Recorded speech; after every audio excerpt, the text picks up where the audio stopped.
Buenas tardes a todos. Hoy vamos a tener entonces un resumen de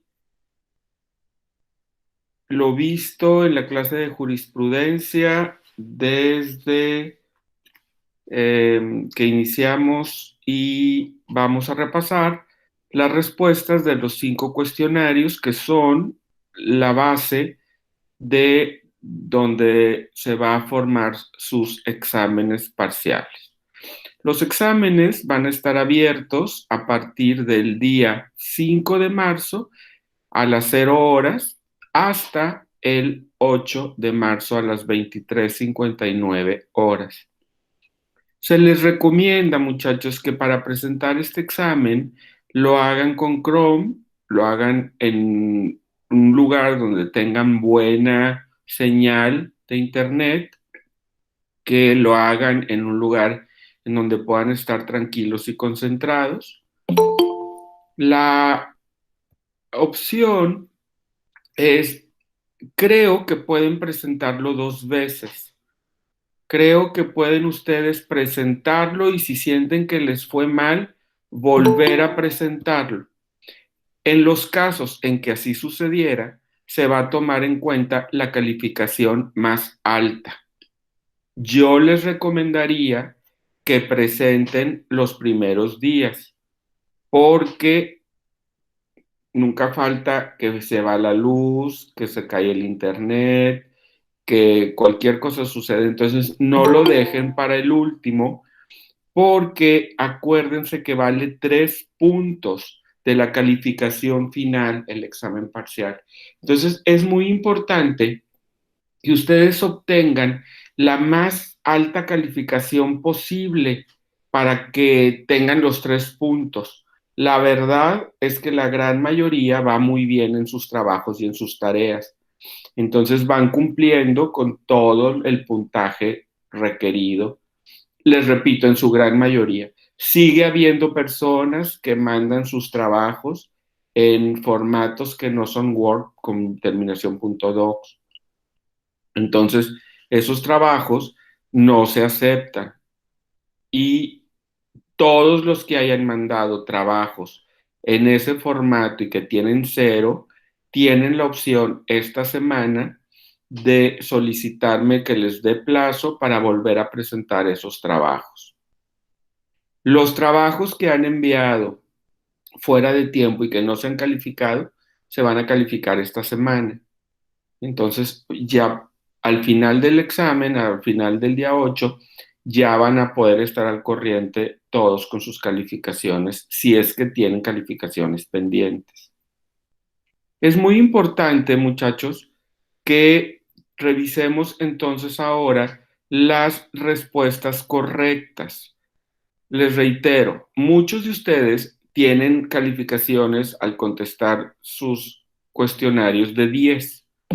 Sin embargo, tienen demasiada información en las respuestas. No es que esté equivocado, al contrario, es muy bueno. Pero para efectos de estudiar el examen, nos vamos a concretizar lo más posible. Vamos a ser lo más objetivos posibles. Y la idea, porque les voy a poner solamente la parte de respuesta, que es la que van a ver en el examen. Es más fácil para ustedes poder aprenderse esto y o le estarlo estudiando y cuando lo vean en el examen lo van a poder recordar e identificar muy fácil. Entonces, la manera en que les voy a pedir que hagamos esta revisión, les decía antes de iniciar la grabación, es que cada uno de ustedes lea una pregunta con la respuesta que ustedes tienen en su cuestionario. Si algún otro compañero tiene una respuesta diferente, la vemos también. Y les digo cómo debe de ser la respuesta final, si es exactamente la que me dijeron o hay que hacerle algún cambio para que ustedes vayan corrigiendo en sus cuestionarios y puedan estudiar de aquí al día 5 con las respuestas tal cual van a aparecer en el examen. Les reitero que son 30 respuestas, 29 de esas respuestas valen .33 puntos, .33 puntos, y una vale .43 puntos. De tal manera que al contestar bien las 30 preguntas, van a obtener una calificación de 10. Con una respuesta equivocada, tendrían 9.87. No, 9.67. ¿Ok?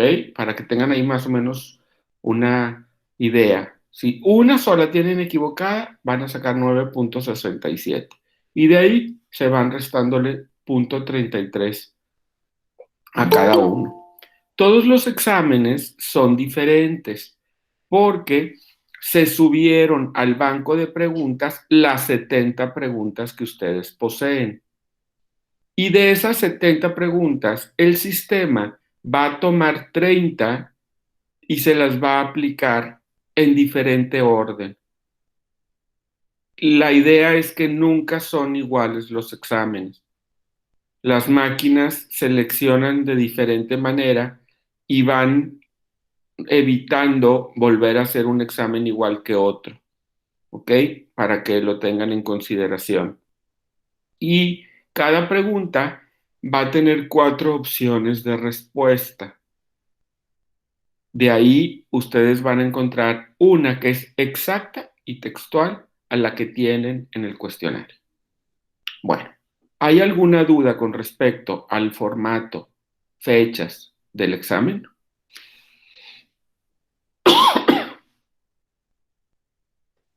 No, profesor. No, ninguna. Muy bien. Si les parece, entonces, damos inicio a contestar los cuestionarios. ¿Quién me dice del cuestionario 1 la primera pregunta?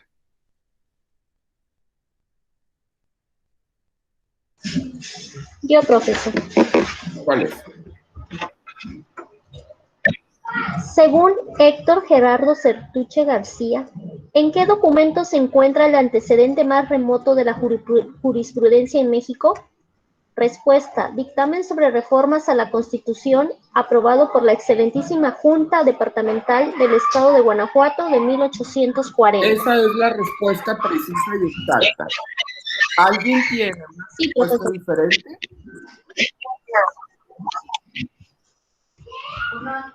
Ok, entonces la respuesta queda: dictamen sobre las reformas de la Constitución aprobadas por la excelentísima Junta Departamental de Guanajuato.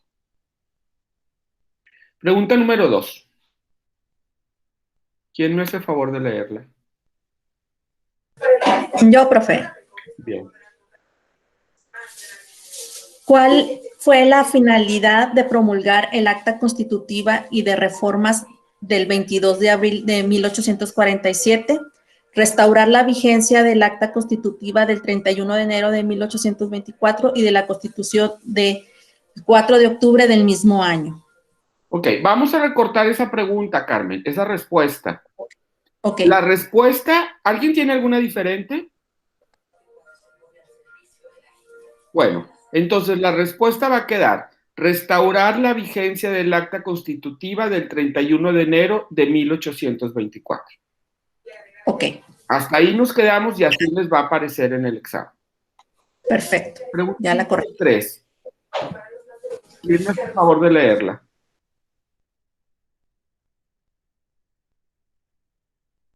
No se montones. Yo más. Va.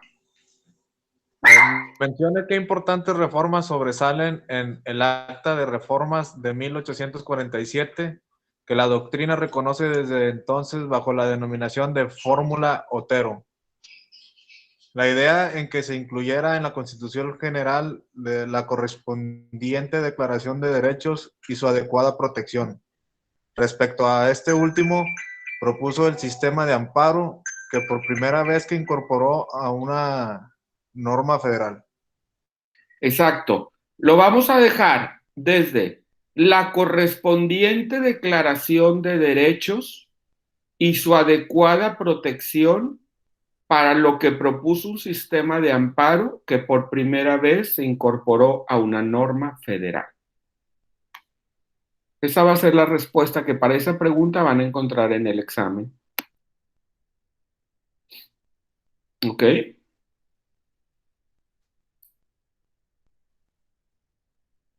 ¿Quién lee la pregunta número 4? Si gusta yo, Bien, ¿sí? sí. Dice, ¿de qué trató la obra del Constituyente de 1857 que se dividió en títulos?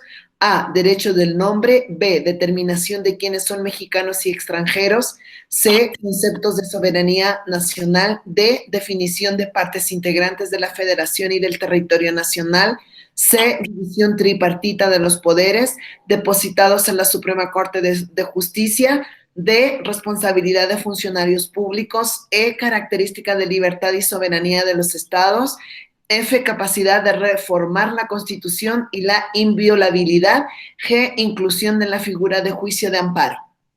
Así es, esa es la respuesta. Solamente le vamos a quitar los incisos.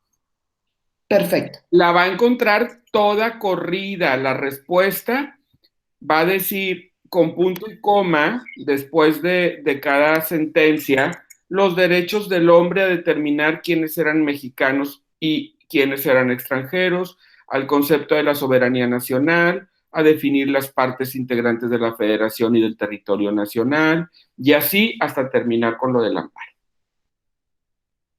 Muy bien. Para que la traigan en la mente sin apartados, sin incisos. Incisos. ¿Alguien tiene otra respuesta diferente? Bien. Número 5, ¿quién nos hace favor de leerla? ¿En qué año nace la primera ley de amparo? 1861. Se me hace que se saltó una, es la 5. Perdón. Gracias a la Constitución de 1857, en que se constituye la Suprema Corte de Justicia. En el intérprete legítimo y definitivo de la Constitución, el escudo de los derechos individuales, el poder equilibrador y limitador de los poderes activos, el conservador del régimen federal, lo que se suma quiere decir es la institución que garantiza el cumplimiento de la Constitución que escribió la soberanía, el único guardián de la soberanía misma. Es correcto, esa es la respuesta correcta. En el examen la van a encontrar hasta donde dice el conservador del régimen federal.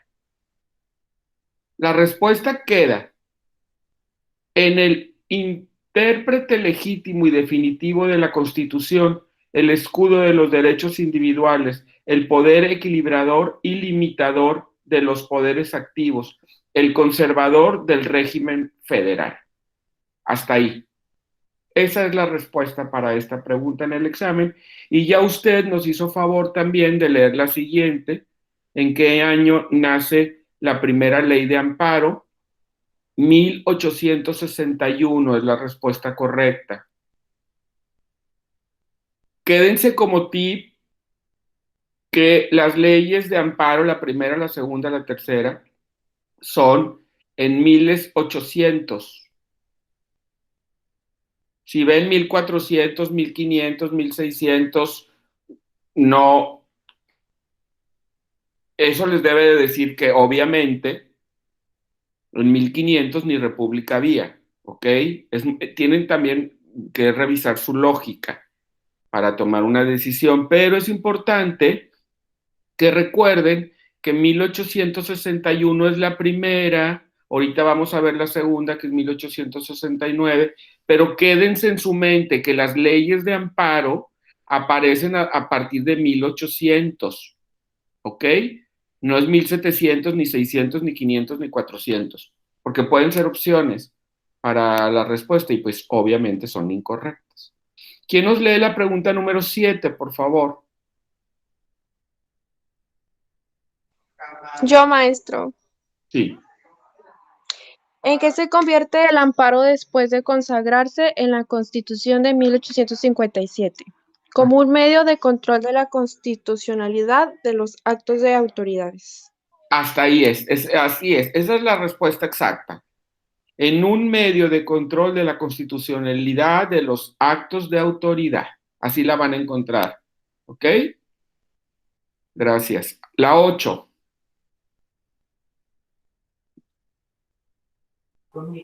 Yo, maestro, ¿cuál es la finalidad que tuvo expedir una ley por la necesidad que resulta de los textos de los artículos 101 y 102 de la Constitución de 1857?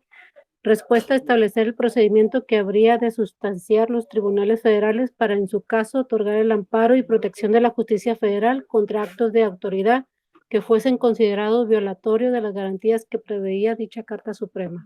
Así es, muy bien, Rosario, muchas gracias. Esa es, tal cual la leyó, es la respuesta exacta. ¿Ok? Desde establecer hasta la Carta Suprema. Esa, así guárdenla, así es la respuesta correcta. La número 9, ya lo veíamos ahorita, ¿en qué año se promulga la segunda ley de amparo? Es 1869.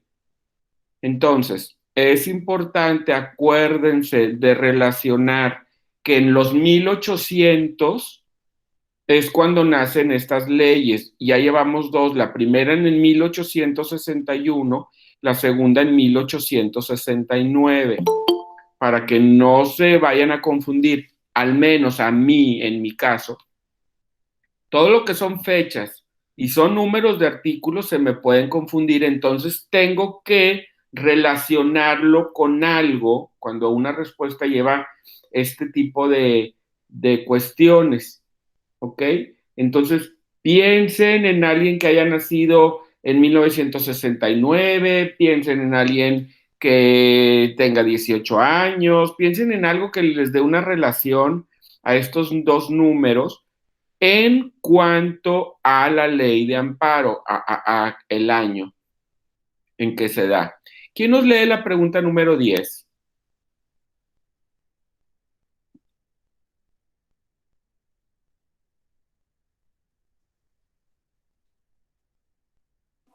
Yo, maestro. Gracias.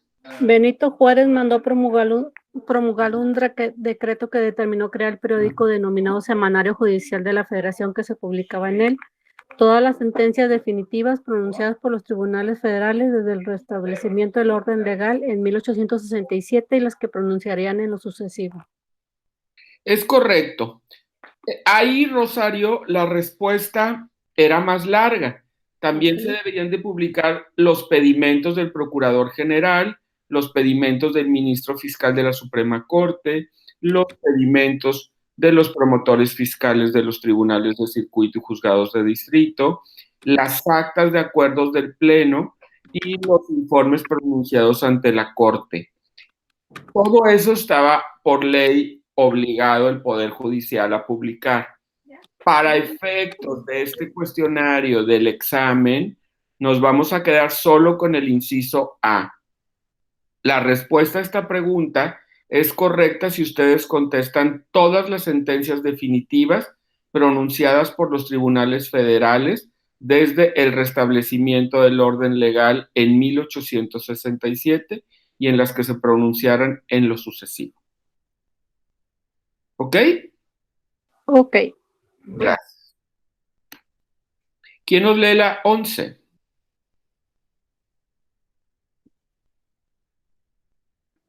¿Cómo se dividen las publicaciones del Semanario Judicial de la Federación? Se ha dividido en dos periodos, antes y después de la Constitución Política de los Estados Unidos Mexicanos de 1917. Eso es perfecto. La respuesta, antes y después de la Constitución Política de los Estados Unidos Mexicanos. Si ven ustedes en las respuestas que dice cómo se dividen las publicaciones del semanario judicial y que diga con las manos, se divide por fechas, se divide por abecedario, se divide por... ¿Ok? Ya saben que en todas las opciones van a encontrar respuestas que por lógica no pueden ser las correctas. Y cuando ustedes vean antes y después de la Constitución Política de los Estados Unidos Mexicanos de 1917, van a darse cuenta que esa es la respuesta adecuada. Muy bien. Ah, la que sigue, la 12.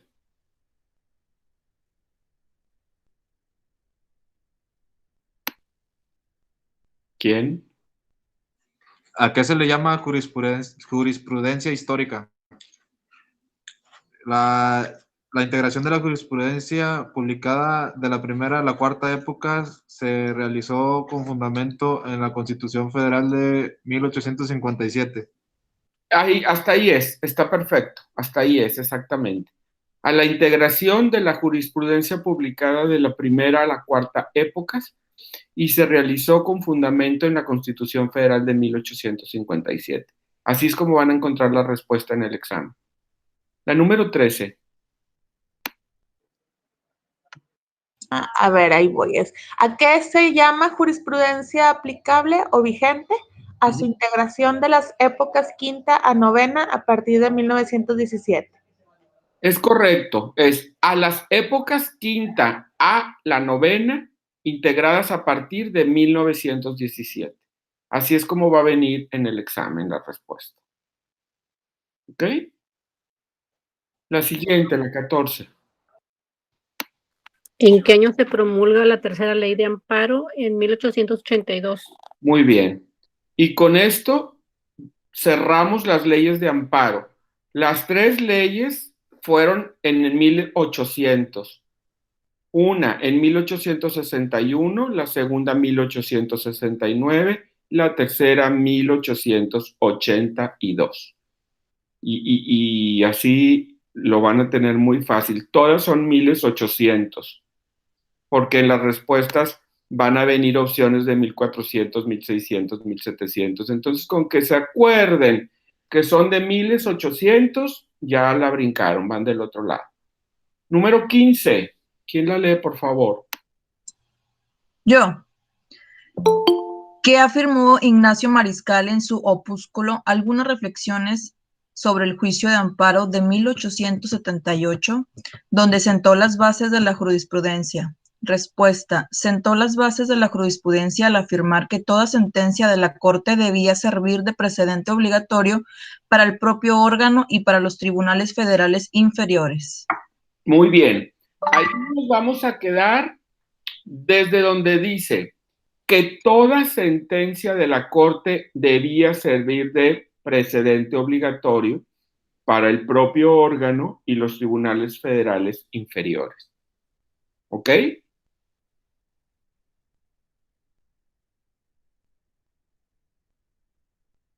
¿Alguna duda? Ninguna, maestra. No, maestra. 16. ¿Quién la lee, por favor?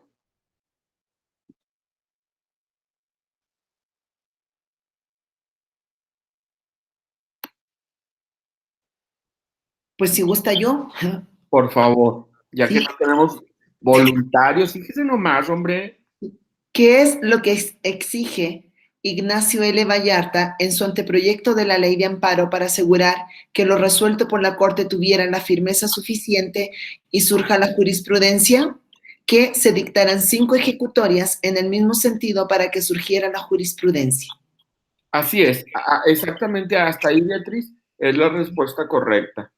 Que se dictaran 5 ejecutorias en el mismo sentido para que surgiera la jurisprudencia. Esa es la respuesta que va a aparecer en el examen si es que les toca esa pregunta. La número 17. Según Mariscal, ¿cuáles son los fines de las sentencias de amparo y en qué consiste cada uno? Tenía dos fines, uno directo que consiste en resolver el caso que presente y otro indirecto, relativo a interpretar la inteligencia del derecho público y del constitucional. Es correcto. Van a ser 2, uno directo, que consiste en resolver el caso que se presente, y uno indirecto, relativo a interpretar la inteligencia del derecho público del constitucional. La 18.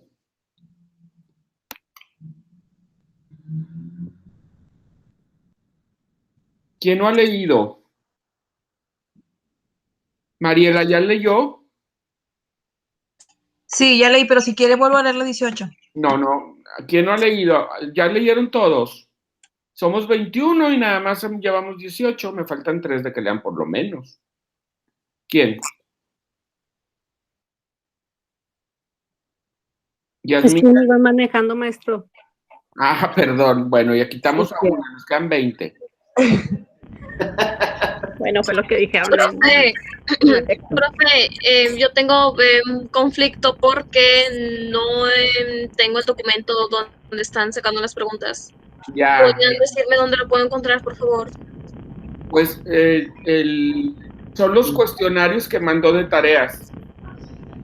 Ah, bien, son los que nos he estado mandando. Ajá. ¿Cuál tarea es la que están leyendo ahorita? Vamos en la primera, en el número 19. Ok, a ver, un segundito, déjeme la abro. Bueno, mientras, ¿quién nos hace el favor? Maestro.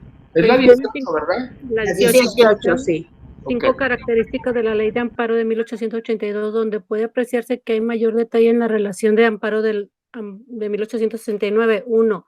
La previsión de la competencia auxiliar de los jueces letrados de los estados. 2. La admisión de amparo contra actos de negocios judiciales, incluso contra los jueces federales y magisterios de circuito. Y 3. La interposición del amparo por telégrafo en los casos urgentes que no se admitiera demora. Bueno, La ahí le va, 4. Rosario. Ahí le va, porque esta la tenemos diferente. ¿Alguien más tiene diferente? Yo. A ver, ¿qué tienes tú? La reiteración de la relatividad de las sentencias, la prevención de la competencia auxiliar de los jueces letrados en los estados. Ahí disculpen a mi esposa. Salud. Gracias. La administración del amparo contra los actos en negocios judiciales e incluso contra jueces federales y los magistrados de circuito. La interposición del amparo por telégrafo en casos urgentes que no admitieran demora. La posibilidad de interponer la demanda en relación con la persona del agraviado por sí o por apoderado legítimo, y en casos urgentes los ascendientes por los descendientes y viceversa. El marido por la mujer y la mujer por el marido, así como los parientes por consanguinidad hasta el 4º grado, entre otras posibilidades. Ok, todo eso es correcto. Son las características de esta última ley de amparo, de la tercera. Se amplían todas esas posibilidades para presentar los amparos, tanto por las personas afectadas como por sus familiares, esposos y demás, todo lo que nos han leído. Pero como esta respuesta era muy larga para el examen, se hizo una reducción. Por favor, agarren pluma, porque ahí les va.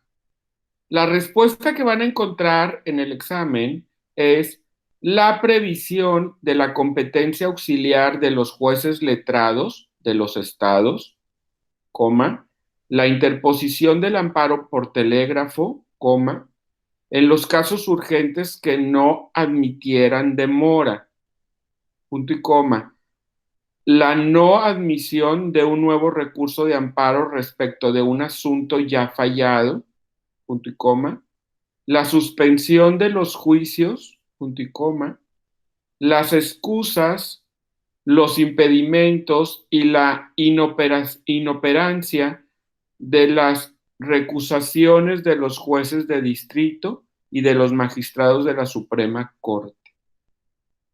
Para esta pregunta, eso es lo que va a venir como respuesta.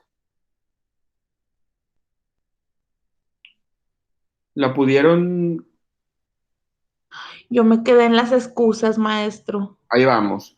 Las excusas, coma, Ajá. los impedimentos y la inoperancia de las recusaciones de los jueces de distrito y de los magistrados de la Suprema Corte.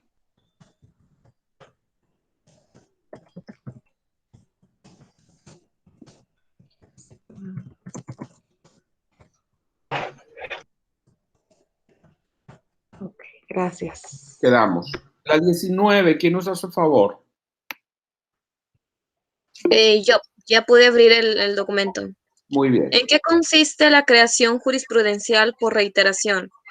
Consiste en que 5 sentencias sobre el mismo tema sean resueltas en el mismo sentido de manera ininterrumpida. Es lo que tengo de respuesta. Es correcto. ¿Que alguien tiene otra respuesta?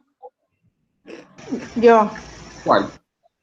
en establecer como jurisprudencia obligatoria el criterio que fuese pronunciado en 5 ejecutorias en el mismo sentido. ¿Alguien más tiene algo diferente? Yo. Perdón. A ver, cada quien dígame la de ellos, la de ustedes. La compañera primero. Muy amable. Tengo solamente en establecer 5 ejecutorias conforme a principio. Ok, ¿qué más? Yo tengo el criterio que fuese pronunciado en 5 ejecutorias en el mismo sentido. Ok. Va a quedar la respuesta de la siguiente manera, por favor.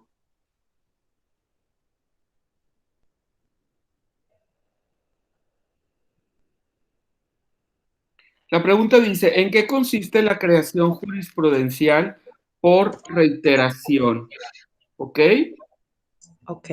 Consiste en establecer como jurisprudencia obligatoria el criterio que fuese pronunciado por 5 ejecutorias en el mismo sentido.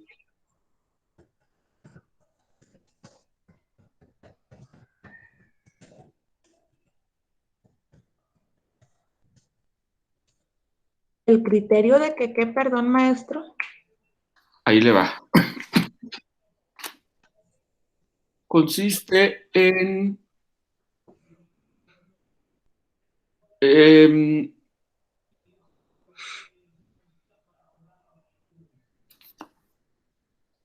establecer como jurisprudencia obligatoria el criterio que fuese pronunciado en 5 ejecutorias en el mismo sentido. Gracias.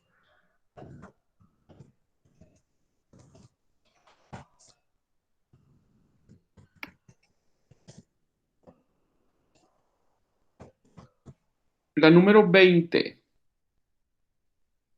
Yo, ¿Cuál es? ¿qué artículos de la Ley de Amparo de 1882 dan obligatoriedad a la aplicación de la jurisprudencia? Respuestas. Artículo 41, artículo 47 y artículo 70. Sí, es muy importante esta porque gran mayoría contestó 101 y 107 o algo por el estilo, no me acuerdo, pero ni siquiera la ley de amparo tenía esos artículos. Me acuerdo que a varios les puse que la ley no tenía 107 artículos. Entonces, para los que la tengan equivocada, la respuesta correcta es artículo 41, artículo 47 y artículo 70. ¿Ok? Sí, perfecto. Ok. Bueno, con esto terminamos el primer cuestionario. ¿Queda alguna duda con respecto a él? Maestro, yo sí tengo una duda pero bueno, sí, si lo leo, yo sé que pues eso es lo que dice, ¿verdad? Pero no me queda claro en qué consiste el amparo en fin directo y el amparo en fin indirecto. El amparo directo va a atacar el acto que realiza una autoridad y que viola el derecho de una persona. El amparo indirecto va al fondo de lo que una norma o ley dice y afecta los derechos de los demás o es anticonstitucional. Básicamente, a grandes rasgos, eso es lo principal de un amparo directo y uno indirecto. Oh. Muy bien. Entonces, en el directo es exclusivamente de manera personal y el indirecto tiene, pero si el directo de No todas es exclusivamente, pero es la base, porque ya se han sacado tantas jurisprudencias que ya se puede equiparar a algunos actos que no son tan directos como inicialmente se pretendía. Pero bueno, finalmente es el amparo contra un acto de autoridad que viola los derechos de un tercero, de una persona. Entonces la persona interpone un amparo para que se le proteja su derecho y eso, el amparo que se interpone es un amparo directo. El amparo indirecto es por una ley que sale y que es anticonstitucional, que viola otros preceptos constitucionales o que los contradice, o bien que afecta directamente a tus derechos por alguna causa. Entonces, te estás amparando contra el fondo de lo que dice esa ley, no contra lo que hizo una autoridad para perjudicarte. Ok, ahora sí, muy amable, maestro, gracias. Ok. Como quiera lo vemos con mucho gusto si quieren en una clase posterior, porque es un tema muy interesante y podemos ya mejor poner ejemplos y todo, porque ya las ramas son muy amplias, ya hay cosas ahí que se pueden entrelapar entre un directo y un indirecto, ¿verdad? Entonces es importante que lo podamos ver más detenidamente, pero espero en general haberle aclarado su duda. Sí, maestro, muy amable, gracias. Bien. Nos vamos al cuestionario número 2. ¿En qué artículos del Código Federal de Procedimientos Civiles de 1908 se contemplaba la obligatoriedad de la jurisprudencia? Respuesta: estaba contemplada en los artículos 785 a 787. Es correcto. La respuesta es artículos 785, 786 y 787. Alguien que nos dé un tip para relacionar estos tres artículos con el Código Federal de 1908 que establecía la obligatoriedad de la jurisprudencia.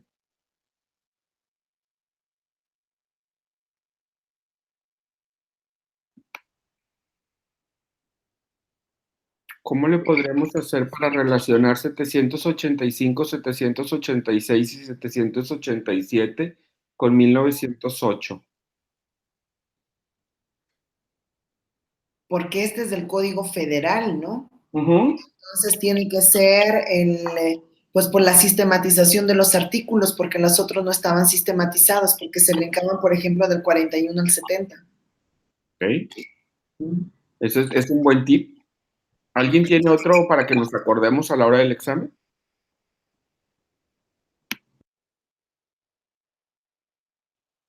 Bueno, si no hay que aprendérnosla entonces. El Código Federal de Procedimientos Civiles contempla la obligatoriedad de la jurisprudencia en los artículos 785, 786 y 787. Apréndanse esos tres artículos porque van a venir otros números en las respuestas. Entonces, al ver ustedes 785, 786 y 787, van a saber que esa es la correcta. Después, la pregunta número 2 de este cuestionario decía que transcribieran cada uno de los artículos. ¿Quién nos puede leer esta transcripción? Yo, maestro. Artículo 785. La jurisprudencia que se establezca por la Suprema Corte de Justicia en sus ejecutorias de amparo solo podrá referirse a la Constitución y demás leyes federales. Artículo 786. Las ejecutorias de la Suprema Corte de Justicia votadas por mayoría de 9 o más de sus miembros constituyen jurisprudencia, siempre que lo resuelto se encuentre en 5 ejecutorias no interrumpidas por otra en contrario. Artículo 787. La jurisprudencia de la Corte en juicios de amparo es obligatoria para jueces de distrito. La misma Suprema Corte de Justicia respetará sus propias ejecutorías. Podrá, sin embargo, contrariar la jurisprudencia establecida, pero expresando siempre en este caso las razones para resolverlo así. Estas razones deberán referirse a las que se tuvieren presentes para establecer la jurisprudencia que se contraría. Okay. Está contrario. Uh-huh. Eso es lo que es la respuesta. Yo le sugiero que con que se aprendan el primero, se van a dar cuenta de cuál es la respuesta correcta. Porque no hay preguntas no hay respuestas con afán de que se equivoquen. No crean que va a venir 785, 790 y 794. No. O vienen tal cual son y con que se aprendan el primero, ya van a poder acordarse cuál es la respuesta correcta de esa pregunta. Entonces, digo, si se aprenden los tres, mucho mejor.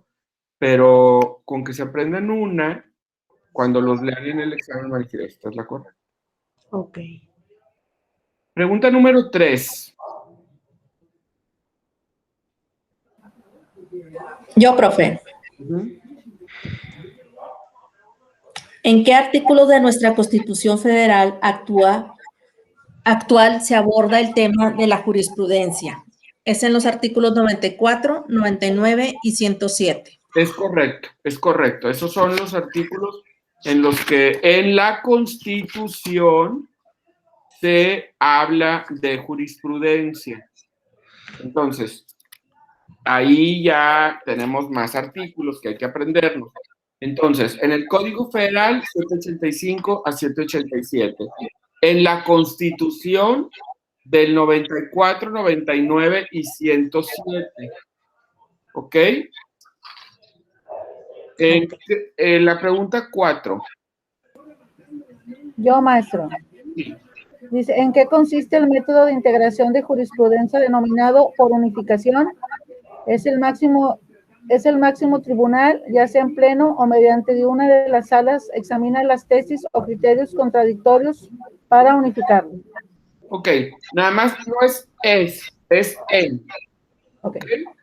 En que el máximo tribunal, ya sea en pleno o mediante una de las salas, examine las tesis o criterios contradictorios para unificarlos.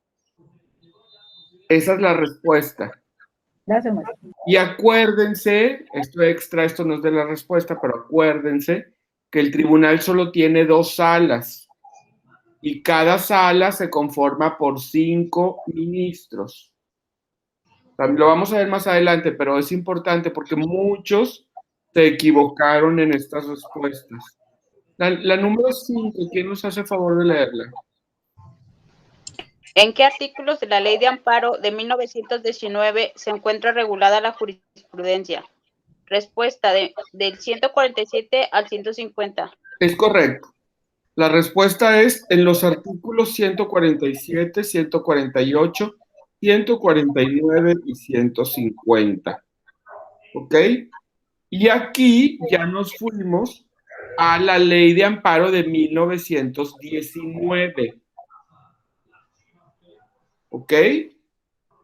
Ya salimos de los 1800 y entonces ya en 1919 estos son los nuevos artículos. Ya creció mucho la ley de amparo y tenemos del 147 al 150 que habla de cómo se utilizará o cómo se tendrá que tomar en cuenta la jurisprudencia. El número 6. Yolik, en su conformación original, la Ley de Amparo de 1936, ¿en qué artículos regulaba la jurisprudencia? Respuesta, artículos de 192 al 197. Ok, es correcto. Entonces, aquí, para que no se confundan, tienen ustedes que hacer alguna relación en que en la ley de 1919 son los artículos del 147 al 150 y en la ley de amparo también, pero de 1936 nos vamos hasta el 192 al 197. Estas son las cuestiones que les digo que puede crear a la hora que estamos estudiando confusión y por eso es importante que ustedes lo relacionen con el cumpleaños de algún familiar, con el recuerdo de algún hecho, de algún acto, de algún evento que puedan recordar que esas fechas se relacionan a esos números. ¿Ok? Ok, maestro. Como quiera, no van a encontrar en el examen que, por ejemplo, en la pregunta 5, ¿en qué artículos de la Ley de Amparo de 1919 se encuentra regulada la jurisprudencia? No van a encontrar del 192 al 197, ni del 785 al 780, ¿saben? O sea, van a encontrar otros, no esos. Están los correctos y unos que de plano no son correctos. O si dice, por ejemplo, en los primeros 5 artículos o en los artículos últimos, bueno, esas no son respuestas, para que ustedes se acuerden que tienen que ser los números y solamente un grupo de números es el correcto. No va a haber, no hay la intención de que se confundan, ¿ok? En cada respuesta van a encontrar solo los correctos y unos que no tienen nada que ver, pero no otros que vengan aquí, para que no se confundan. Estamos tratando de evitar esa confusión. Pero bueno, estamos claros en eso, ¿verdad? Sí, maestro. Sí, maestro. La número 7. ¿Qué es lo que se conoce en la doctrina como amparo casación?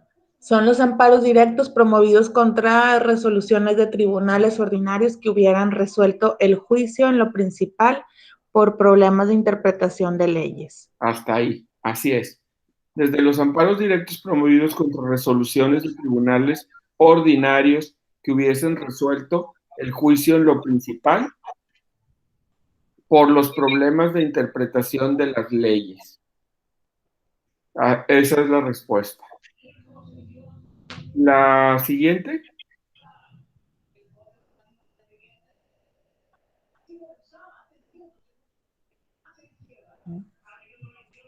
Menciona las 3 consecuencias fundamentales que produjeron las reformas constitucionales de 1994.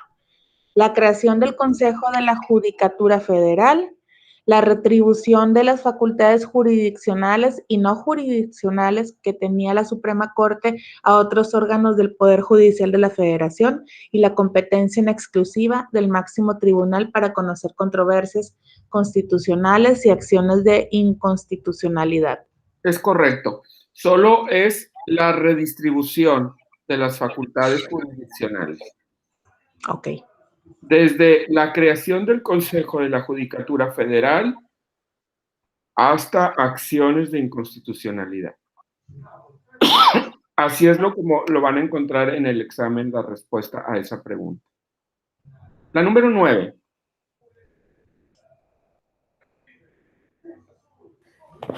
Actualmente, ¿de qué materias conoce la primera sala del Tribunal Superior de Justicia de la Nación y de qué materias conoce la segunda sala del mismo?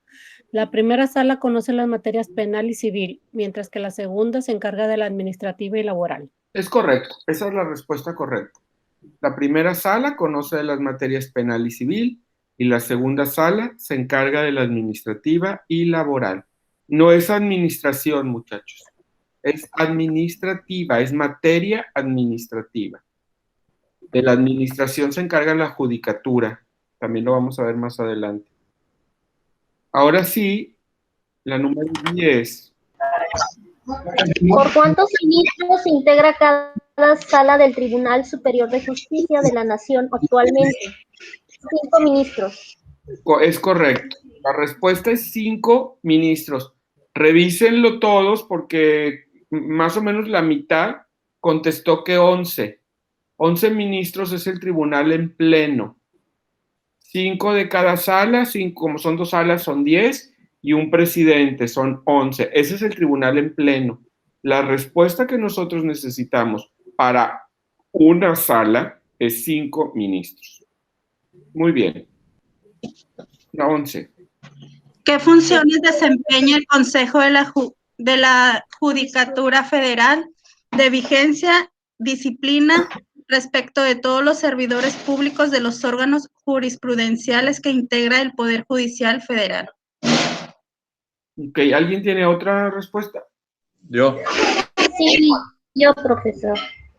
Encargado de la administración, vigilancia, disciplina y carrera judicial del Poder Judicial de la Federación. Ok. ¿Quién más? Funciones exclusivamente administrativas. Pues quedó a cargo de la administración, vigilancia, disciplina y carrera judicial del Poder Judicial de la Federación, excepción hecha de la Suprema Corte de Justicia y del Tribunal Electoral. Esa es la correcta.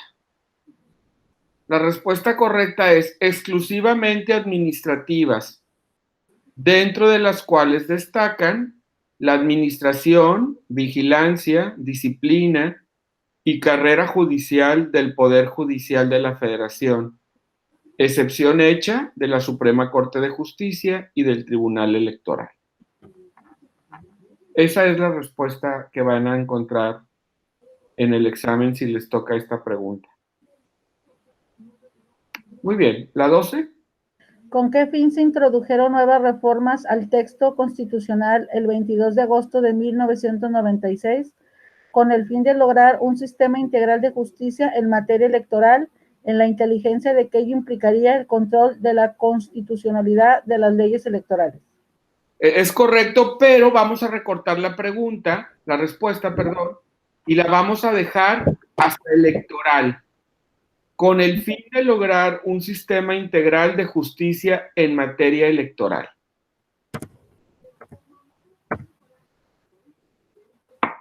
¿Ok? Ok. Muy bien. La número 13. ¿Para qué fue modificado el artículo 94, párrafo sexto de la Constitución en 1999?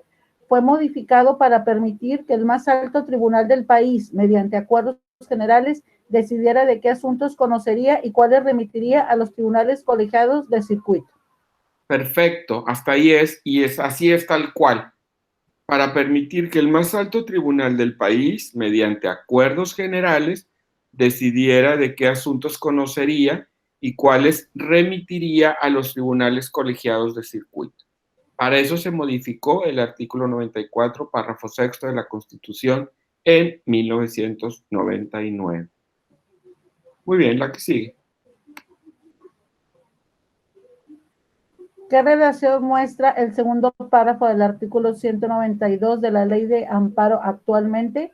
Las resoluciones constituirán jurisprudencia, siempre que lo resuelto en ellas se sustente en 5 sentencias ejecutorias ininterrumpidas por otra en contrario, que hayan sido aprobadas por lo menos por 8 ministros, si se tratara de jurisprudencia del Pleno, o por 4 ministros en los casos de jurisprudencia de las salas. Es exactita la respuesta, Liliana, tal cual. Gracias. Igual, si alguien tiene una diferencia, cámbiela, porque la que nos dijo Liliana es la correcta. ¿Alguien tiene diferente o todos la tienen bien? No. Igual. Muy bien, entonces queda. Igual. Así queda, ¿verdad? Esa es la correcta. La número 15. ¿Qué forma adoptó el primer párrafo del artículo 194 de la Ley de Amparo desde la reforma del 2000 hasta nuestros días? Respuesta: la jurisprudencia se interrumpe dejando de tener carácter obligatorio siempre que se pronuncia ejecutoria en contrario por 8 ministros. Si se trata de la sustentada por el Pleno, por 4. Y si es de una sala, por unanimidad. Por 4 si es de una sala. Ajá. Y por unanimidad de votos tratándose del tribunal colegiado de circuito. Es correcto. Entonces, esa es la respuesta. La jurisprudencia se interrumpe dejando de tener el carácter obligatorio siempre que se pronuncie ejecutoria en contrario por 8 ministros. ¿Ok? Y si se trata de una que sea dictada por la sala, tiene que ser por 4 ministros. Por 8 ministros es para el tribunal en pleno de las 2 salas y para una sala 4 ministros. Entonces, vean la regla. Siempre tiene que ser de los 5 que tiene cada sala, quitan 1. Entonces, si es por sala son 4 y si es en pleno son 8. Quitamos 1 y 1 para que tengan esta relación. Y con esta pregunta, que ya llevamos 35, terminamos con el segundo cuestionario. ¿Hay alguna duda de estas respuestas? No. No, maestro. No, maestro. Nos vamos por el tercer cuestionario entonces. ¿Lo tienen ahí a la mano?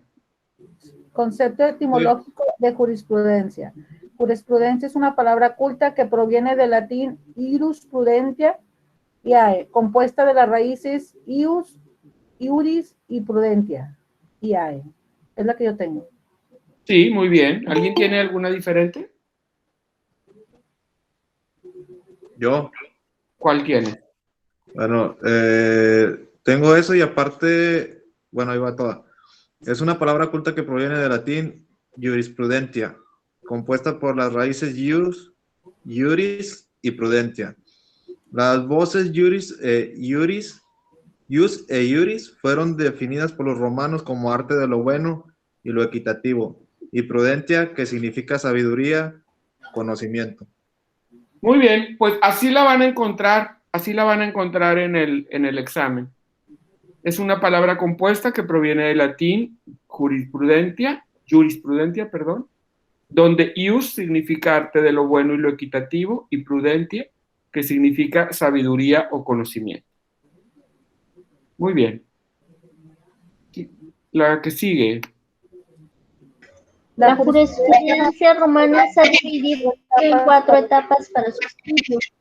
Mencione cuáles son estas. Es la época antigua, preclásica, clásica y posclásica. Esa es la respuesta exactamente. Yasmín, es la respuesta correcta. Aquí, acuérdense, antigua, preclásica, clásica y posclásica. Básense en clásico.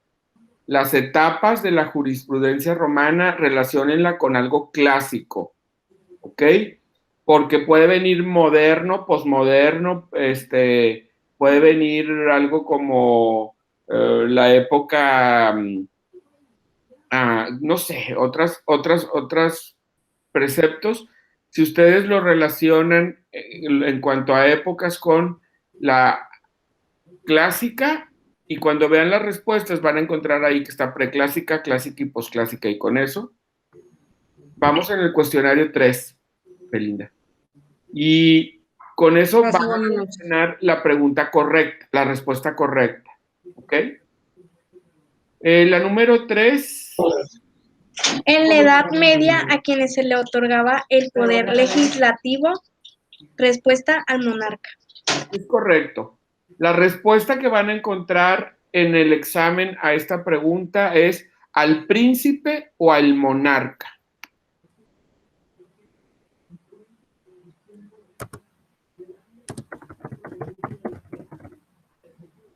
Pregunta número 4.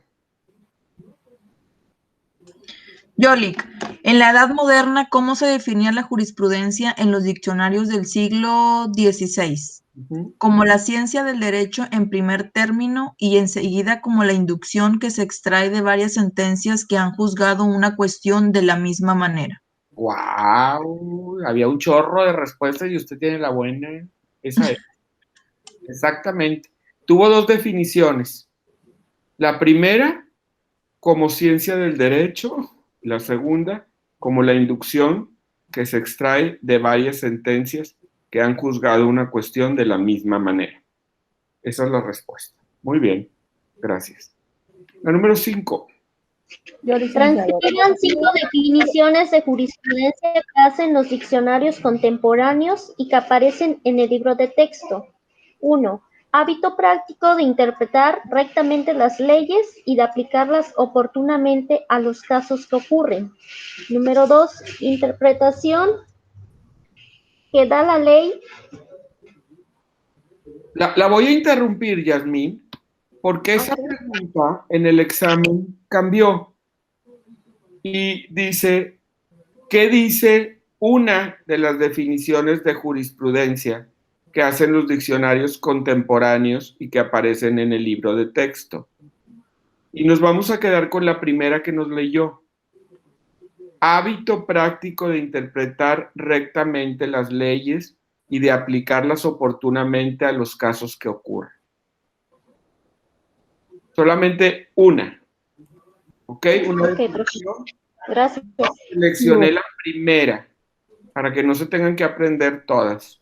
Que además eran 13, si se acuerdan, en el texto. Ajá. Entonces, pues para que no se tengan que aprender las 13, la verdad es que yo creo, y estoy seguro, que ya a estas alturas todos entienden muy bien qué es jurisprudencia.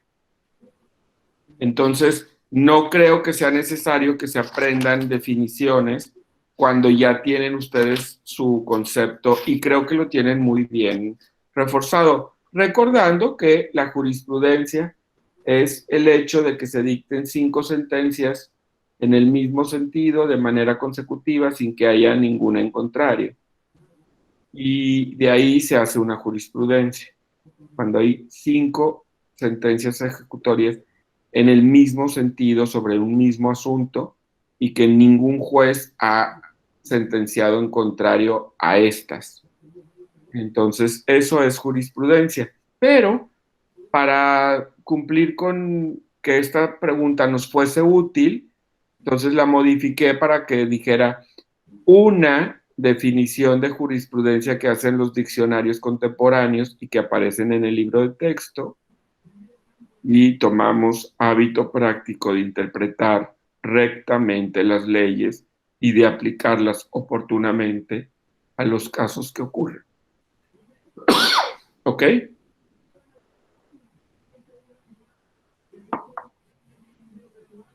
Para que hagan la modificación en sus cuestionarios. Número 6. ¿Quién nos la lee? Yo. De acuerdo a nuestro texto, ¿cómo se prescribe la jurisprudencia según las definiciones de jurisprudencia en los diccionarios contemporáneos? Respuesta.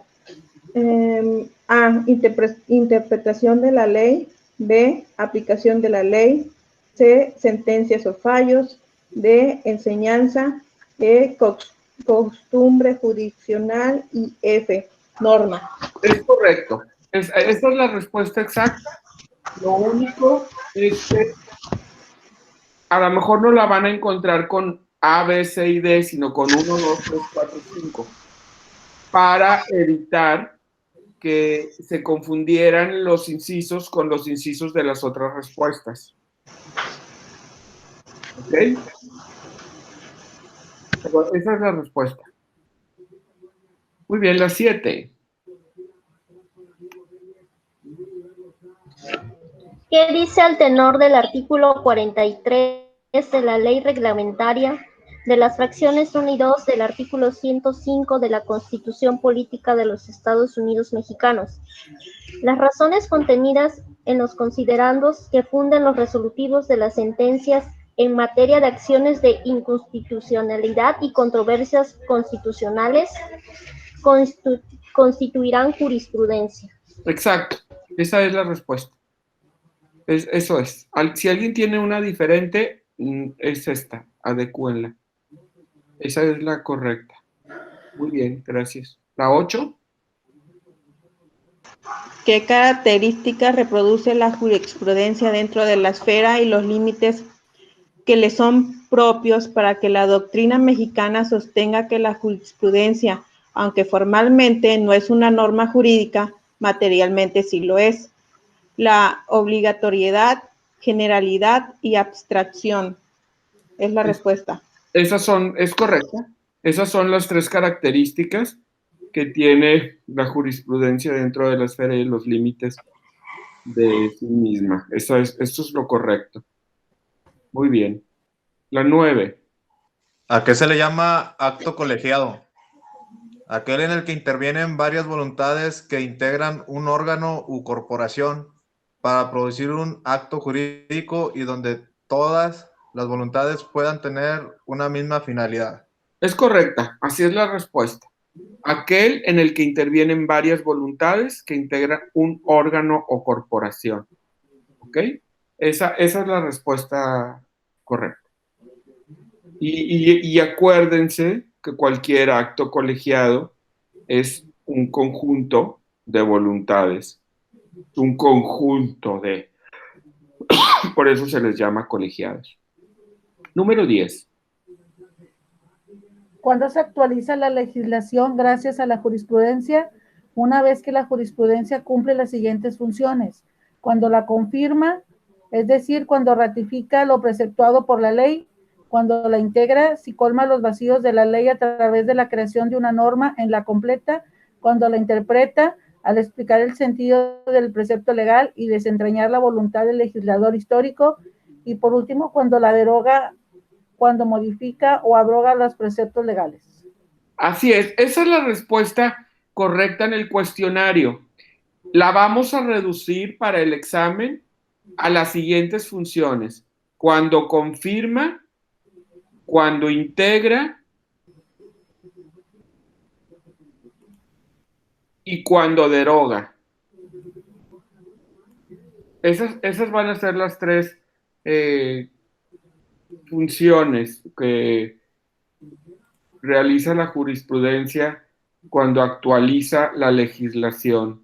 Y es entendible porque una jurisprudencia confirma el sentido, ya lo explicó Ileana por qué, y integra también en qué casos integra y en qué casos deroga. Pero en el examen no van a venir las explicaciones, solo van a venir los tres casos. ¿Ok? Muy bien, aquí terminamos el cuestionario 3. Vamos con el cuestionario 4.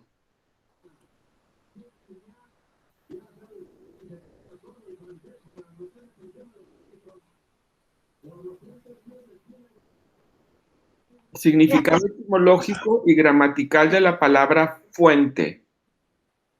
¿Ok? Es el significado etimológico y gramatical. Tiene su origen en el sánscrito ven, que significa correr, fluir. De esta lengua pasó al latín como fons, fontis, entendida como fuente, origen, principio o causa. De entre las múltiples acepciones que diversos diccionarios dan a la palabra fuente, solo dos de ellas pueden ayudar a explicar su sentido gramatical. La primera, manantial de agua que brota de la tierra, y la segunda, origen de algo, causa o principio. Muy bien, esa es la respuesta más correcta, más completa. Para fines del examen, lo vamos a dejar como principio, fundamento u origen de una cosa. ¿Ok? Sí. Muy bien. La número 2. Definición de derecho en el sentido de justicia. El conjunto de principios, preceptos y reglas a que son sometidas las relaciones humanas en toda sociedad civil y a cuya observancia pueden ser competidos los individuos por la fuerza. Miren, esa es la respuesta correcta. ¿Quién me la dijo? Ileana, ¿verdad? No, Karen. Karen, gracias. Esa es la respuesta correcta, Karen. Pero hay otra respuesta que me mandaron muchos y que es correcta también, que es el de hacer cosas legalmente.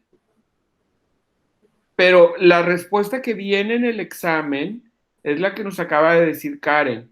Es el conjunto de principios, preceptos y reglas a que están sometidas las relaciones humanas en toda sociedad civil y a cuya observancia pueden ser compelidos todos los individuos por la fuerza. ¿La tienen todos esta? No, yo tenía la facultad de hacer algo legalmente. Ajá, y también es correcta, pero en el examen va a ser esta. Sí, esa sí la tenía yo porque ya la había dado en la clase usted. Ok.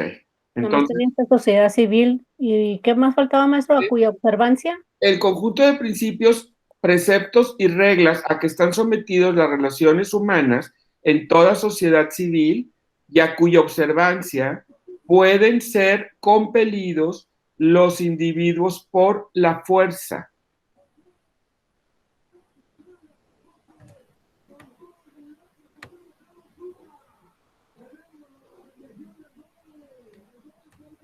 Gracias, maestro. De nada.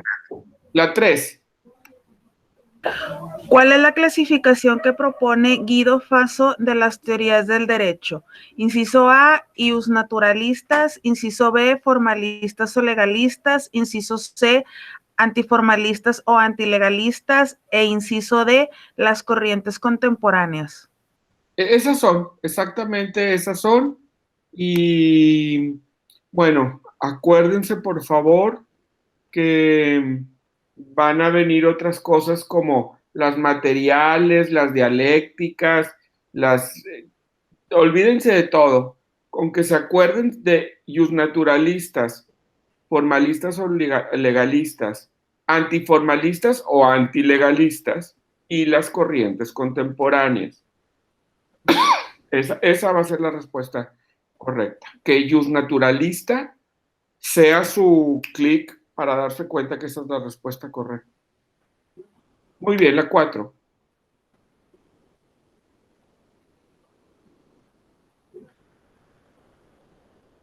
Dice, ¿qué clasificación ha hecho Díez Picasso de las fuentes del derecho?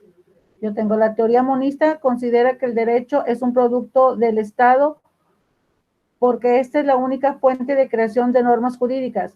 La dualista admite al lado de la ley y los decretos la producción jurídica de la sociedad a través de la costumbre. Y por último, la pluralista admite un conjunto más amplio, la ley, la costumbre, la jurisprudencia y las prácticas extrajudiciales. Esa es la respuesta correcta en el cuestionario. Y la vamos a reducir a monista, dualista y pluralista. Y ahí es muy fácil que la relacionen con Díaz Picasso, porque Díaz Picasso, vamos a ver, monista es una, dualista 2, pluralista muchas. Entonces está bien fácil que se acuerden. Si el hombre se apellida Díez, la relacionamos con una, dos y muchos. Monista, dualista y pluralista. Esa va a ser la respuesta correcta. Muy bien, la 5. ¿Qué debe entenderse por el concepto de fuente del derecho? Aquellos hechos o actos jurídicos de los que deriva la creación, modificación o extinción de normas de un determinado ordenamiento jurídico. Exacto, esa es la respuesta, así tal cual. Aquellos hechos o actos jurídicos de los que deriva la creación, modificación o extinción de normas de un determinado ordenamiento jurídico. Esto lo van a poder relacionar, acuérdense, con lo que vimos ahorita de las características de la jurisprudencia, ¿verdad? Que crea, deroga, modifica. Bueno, aquí es lo mismo. Creación, modificación o extinción. La extinción es la derogación. ¿Ok? También. La número 6. ¿Cuál es la clasificación tradicional de las fuentes del derecho que propuso la doctrina en función de la aportación de Savigny en formales, materiales o reales e históricas? Exacto, así es. Formales, materiales o reales e históricas. Esa es la respuesta correcta. Muchas gracias. Oye, Mari, no me... La 7. ¿Qué clasificación de las fuentes del derecho hace la doctrina con apoyo en las ideas expuestas por Clemente de Diego? Empezó a clasificar las fuentes del derecho indirectas y directas, y son aquellas que tienen capacidad para producir reglas jurídicas. Muy bien, esa es la respuesta. La vamos a dejar en directas o inmediatas e indirectas o mediatas. Todas las que yo dije estaban bien. ¿Qué? ¿Y qué sacó 10? Sí, maestro, es que está aquí mi hija y ella escucha la clase conmigo. Pues dígale que la felicito, que se inscriba para que de una vez apruebe la materia. Tiene apenas 12 años. Ah, ya tan chiquita va a ser abogada. Sí, aquí ya está. Qué bueno, porque ya va formando un criterio y ya va a tener usted con quién discutir cuando tengan un asunto legal. Muy bien. Profe. Vamos con la 8, mande. Profe, en la 6 Me quedé en formales, materiales y... Es formales, materiales o reales e históricas. Ok. Muy bien. ¿Cómo se clasifican las fuentes del derecho para López Ruiz? Como hechos jurídicos normativos y actos jurídicos normativos. Ajá. Lo vamos a dejar en hechos jurídicos normativos y actos jurídicos normativos. Sí, así la tengo yo. Así se clasifica. Hubo gente que la contestó diciendo que era cada uno y están muy bien la respuesta, pero para efectos de examen solo vamos a mencionar hechos jurídicos normativos y actos jurídicos normativos. López Ruiz, esa es su clasificación. Esto es un gorro, porque luego tiene uno que ver cómo lo clasificó Juan, cómo lo clasificó Pedro, cómo lo clasificó Raúl, y pues no se acuerda uno de todos. Y la verdad es que en la práctica tampoco lo van a usar. Por eso lo estamos reduciendo a lo esencial, porque sí es importante para su cultura general, para la ampliación de sus criterios, para eso sí es importante, para tener una mejor lógica jurídica. Pero lo estamos reduciendo al mínimo para que no se tengan que aprender todas las definiciones de cada uno de estos autores. Pero hay otro, Alessandro Barata. ¿Ok? ¿Cómo las clasifican las fuentes del derecho? Como fuentes de producción, fuentes de valores y fuentes de conocimientos. Es correcto, así la vamos a reducir a eso. La mayoría de ustedes contestó qué significaba cada uno, cuáles eran, cómo se dividían las fuentes de producción, y es correcto, la verdad es que es una buena investigación. Para efectos del examen, la vamos a dejar en fuentes de producción, fuentes de valores y fuentes de conocimiento. ¿Ok? ¿De valores o de validez? De valores.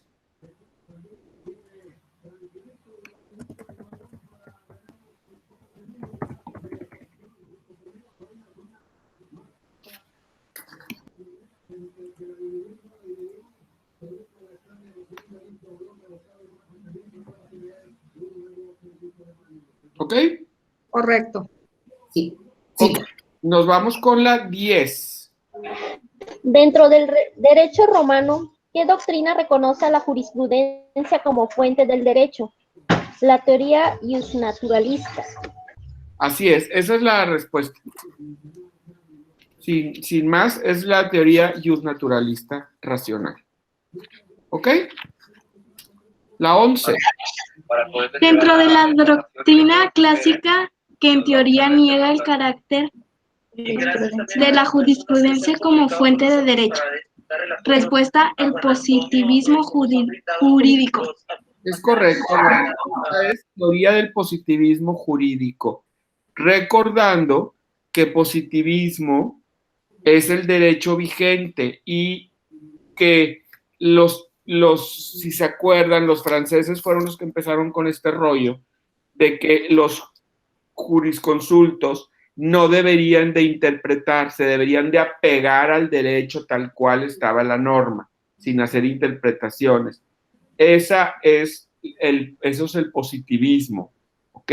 Y entonces, bueno, pues ellos son los que niegan el carácter de fuente del derecho a la jurisprudencia, porque pues ellos decían que los jueces no deben interpretarse, deben de apegar exactamente a lo que dice la norma.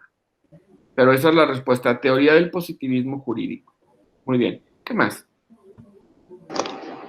Ante la insuficiencia de la norma, ¿qué dice el texto del artículo 19 del Código Civil Federal? Artículo 19 del Código Civil Federal. El silencio, obscuridad o insuficiencia de la ley no autoriza a los jueces o tribunales para dejar de resolver una controversia. Exacto, eso es.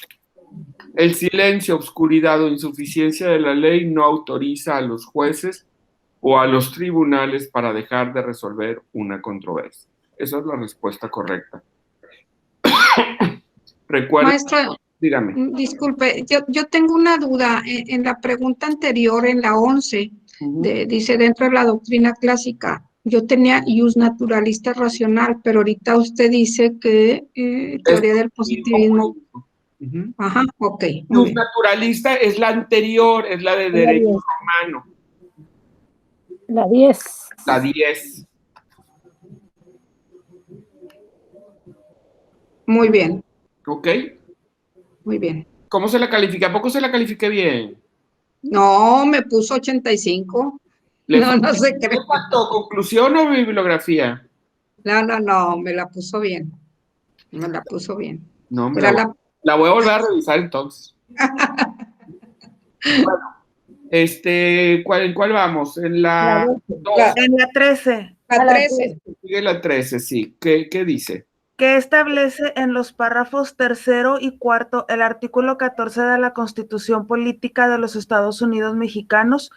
En los juicios del orden criminal queda prohibido, impone por simple analogía y aún por mayoría de razón, pena alguna que no esté decretada por una ley exactamente aplicable al delito que se trata. En los juicios del orden civil, la sentencia definitiva deberá ser conforme a la letra o a la interpretación jurídica de la ley, y a falta de esta se fundará en los principios generales del derecho. Es correcto, así tal cual es la respuesta correcta.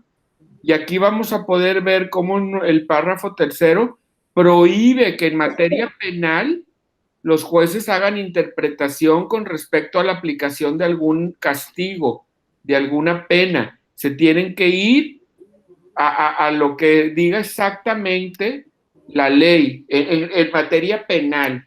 Pero en cambio, en materia civil, les da la autorización a que a falta de tema que se mencione, el juez podrá interpretar y fundar con su interpretación y fundar su interpretación con los principios generales de derecho. Muy bien. La 14. ¿Qué dice el artículo 1445, último párrafo del Código de Comercio respecto al reconocimiento de los usos? Respuesta. En todos los casos, el tribunal arbitral decidirá con arreglo a las estipulaciones del convenio y tendrá en cuenta los usos mercantiles aplicables al caso. Es correcto, así es la respuesta. Esa es la respuesta. En todos los casos, el tribunal arbitral decidirá con arreglo a las estipulaciones del convenio. Acuérdense, esta es materia de mercantil, ¿ok? Entonces, en materia mercantil hay contratos. Y estos contratos, el juez deberá de regirse por lo que dice el contrato. Y si no lo mencionara el contrato, si no tiene una cláusula que hable de lo que están peleando, entonces se va a basar en los usos y mercantiles que hay. Es decir, por ejemplo, no sé si ustedes sepan que cuando uno paga a 30, 60 y 90 días, se toma como pago de contado, aunque lo hagas en 3 meses. Es un pago de contado. Y a lo mejor no dice nada el contrato de esos pagos. Pero por esa razón, muchachos, si ustedes tienen un crédito y para que les efectúen una acción legal, tienen que pasar 3 meses de incumplimiento. ¿Se han fijado en eso? Porque la ley, los usos, toman como 30, 60 y 90 días como pago de contado, fíjense.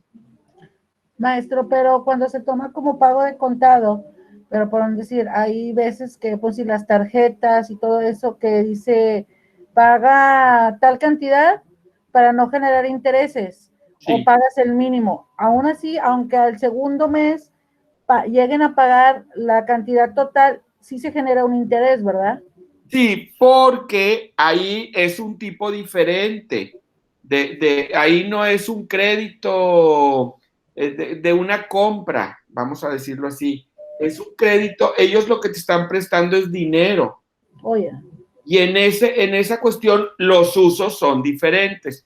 El uso al que yo me refiero es que tú, por ejemplo, hay un anuncio de que dice, vendemos un carro en 100,000 pesos, pero si lo paga de contado le cuesta 80,000, ¿ok? Entonces tú puedes ir a la agencia y decir, te lo voy a pagar a 30, 60 y 90 días, a 3 meses, pero me lo dejas a 80,000 y te lo van a dejar porque los usos la marcan como pago de contado. Ok. Digo, obviamente depende del tipo o la mujer que te atienda, ¿verdad? Puede haber uno que sea muy ignorante y que te diga, no, me lo tiene que pagar ahorita todo, no le puedo dar 3 meses. Pero bueno, si hubiera juicio, el juez sentenciaría a tu favor porque 30, 60 y 90 se consideran pago de contado. Ok. Entonces, si tú lo pagas así y no te lo dejan a 80,000, tú puedes presentar un juicio y decir, oye, este no me cumplió. Decía que de contado eran 80 y yo lo pagué a 30, 60 y 90 días, ¿sabes? Entonces, ahí el contrato dice pago de contado, no dice, y se tomarán 90 días como pago de contado, no dice, pero los usos mercantiles sí lo hacen. Entonces, a eso se refiere este artículo 1445 del Código de Comercio, ¿ok? Ok. Gracias. Muy bien, de nada, la 15. ¿Qué establece el artículo 17 de la Ley Federal del Trabajo, que reconoce como fuentes de derecho a la equidad, la costumbre, la jurisprudencia, además de otras fuentes señaladas? A falta de disposición expresa en la Constitución que esta ley o en sus reglamentos o en los tratados a que se refiere el artículo 6 se tomará en consideración sus disposiciones que regulen casos semejantes, los principios generales de justicia social que derivan del artículo 123 de la Constitución, la jurisprudencia, la costumbre y la equidad. Es correcta, así es la respuesta exactamente. Muchas gracias. Y con esto terminamos el cuestionario cuarto, ¿ok? Nos vamos al último. Las últimas que son 10 preguntas o eran 15 días, ¿verdad? Del quinto. Bueno. 10. Muy bien.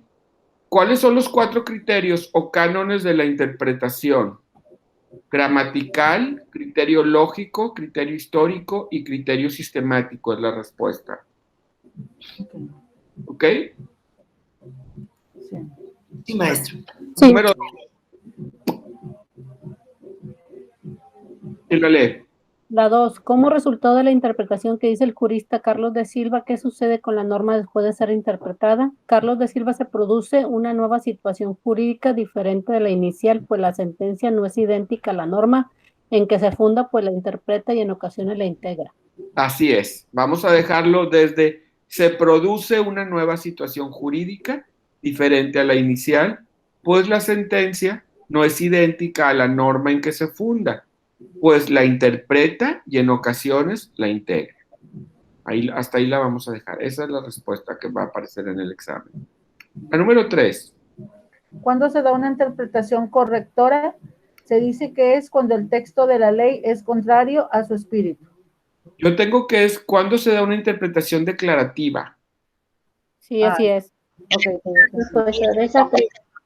Muy bien, entonces, ¿cuándo se da una interpretación declarativa? Cuando el intérprete ha utilizado el criterio literal o gramatical para determinar el significado de las palabras que se muestran imprecisas o que admiten diversos sentidos, situación ante la cual el intérprete escogerá entre aquel que, según las circunstancias, responda mejor al espíritu de la ley. Esa es la respuesta.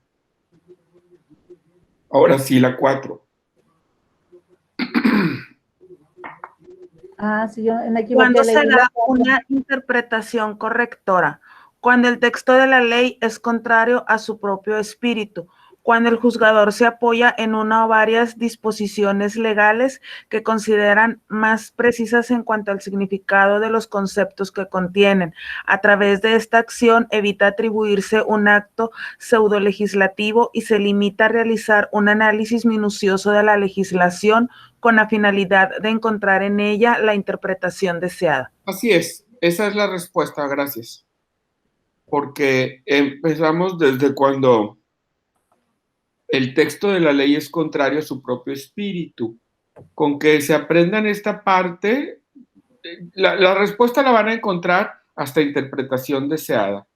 Pero acuérdense que se hace una interpretación correctora cuando la ley el texto de la ley contiene algo que es contrario al espíritu mismo de la ley. Entonces, la jurisprudencia corrige. ¿Ok? Número 5. ¿Hasta dónde dijo que terminaba, maestro? Hasta interpretación deseada. No, perdóneme, déjeme le digo bien porque se me movió aquí mi página. Sí, hasta interpretación deseada. Gracias, maestro. La que sigue, ¿quién no la lee? ¿Cuándo es extensiva? La interpretación extensiva como forma interpretativa se caracteriza por extender al natural significado de las palabras de la ley cuando éstas se expresan menos de lo que el legislador quiso decir, a través de lo cual se amplía el texto de la ley a casos no comprendidos en ella, pero que se encuentran en su espíritu. Es correcto. Esa es la respuesta que vamos a tener. Es correcto. ¿Qué más? La sexta. ¿A qué se llama interpretación efectiva? Al resultado interpretativo que restringe o circunscribe el significado de una disposición al excluir de su campo de aplicación algunos supuestos de hecho que de acuerdo con una interpretación literal habría atribuirle. Exacto, así es. Esa es la respuesta también. Está perfecta. Tal cual la van a encontrar en el examen. La 7. ¿Cómo han establecido los tribunales colegiados de circuito que puede ser la interpretación y en qué consiste cada una de ellas? Establecieron que puede ser confirmatoria, que es aquella que simplemente corrobora el sentido claro y preciso de una ley. Interpretativa, cuando determina el alcance de las normas de la norma legal al definir su contenido, y supletoria, cuando llena una laguna de la ley, por no haber previsto el legislador todas las hipótesis que pudieran presentarse sobre un problema jurídico determinado. Esa es la respuesta correcta en el cuestionario. Para fines del examen la vamos a reducir a confirmatoria, interpretativa y supletoria. No vamos a explicar en qué consiste cada una, solo acuérdense que es según lo establecido por los tribunales colegiados de circuito. Puede ser una interpretación confirmatoria, interpretativa o supletoria. ¿Ok? La número 8. Para el investigador Pablo Rodríguez Gutiérrez, ¿cuáles son las dos fases en que se integra el proceso interpretativo? Está integrado por dos fases. La primera, denominada fase formal, que está destinada a determinar el sentido y alcance de la norma, y la fase sustancial, considerada la más importante, tiene por objeto extraer de la norma general una particular, que es la que se usa para calificar el caso concreto que debe resolver a través de la aplicación del derecho. Ok, esto es la respuesta correcta del cuestionario. Para examen, vamos a mencionar solo las dos fases, fase formal y fase sustancial. ¿Ok? Número 9. ¿Cuáles son y en qué consisten los dos supuestos que contempla la fase sustancial del proceso interpretativo? El primer supuesto, el intérprete jurisdiccional deberá especificar la norma, es decir, pasar de lo general y abstracto a determinar una solución concreta, extraída a través de un juicio mental deductivo, mientras que en el segundo, a falta de una norma directamente aplicable al caso concreto, debe establecerla. Así es. Desde tal cual la leyó Pamela, así es la respuesta que van a encontrar en el examen. ¿Todos la tienen igual? Sí, maestro. Sí, maestro. Muy bien. Y la última, la número 70 o 10 del número 5. En la fase sustancial de la interpretación, cuando no existe norma fundante o existe una laguna en la ley que supone su integración, ¿cuáles son los tres criterios con que se apoya el juzgador? El criterio de coherencia analógica, el criterio de coherencia global y el criterio de coherencia en equidad. Es correcto. Así es, esa es la respuesta, esos son los 3 criterios: coherencia analógica, coherencia global y coherencia en la equidad. Bueno, esas son las respuestas correctas, o al menos cómo van a aparecer en el examen. Ya las tienen todas, las 70. Solamente de estas 70 preguntas se va a tratar el examen. El sistema de la universidad automáticamente selecciona 30 preguntas de estas 70 y las pone en diversos acomodos, ¿eh? Puede venir la pregunta 70 como primer pregunta, la 35 como segunda, la primer pregunta como décima, ¿ok?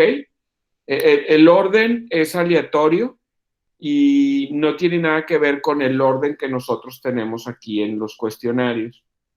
Es importante que sepan que leyendo estas preguntas para mí, con que en las respuestas que llevan número tengan una relación, ustedes puedan hacer una relación con la pregunta. ¿Por qué? Pues si les pregunto, la primera ley de amparo es 1861. La segunda ley de amparo, 1869. La tercera ley de amparo, 1882. Pero pues ustedes es la primera vez que los ven y no siempre se van a aprender todo. Pero si llegan a hacer estos números, a aprenderse 861, 869 y 882, son las 3. Ya le preguntan la primera, la segunda, la tercera, pues ya sabes cuál es el número. Bueno, ya voy a dejar de grabar y nos vamos con las dudas si están ustedes de acuerdo. Profesor. Sí, maestra.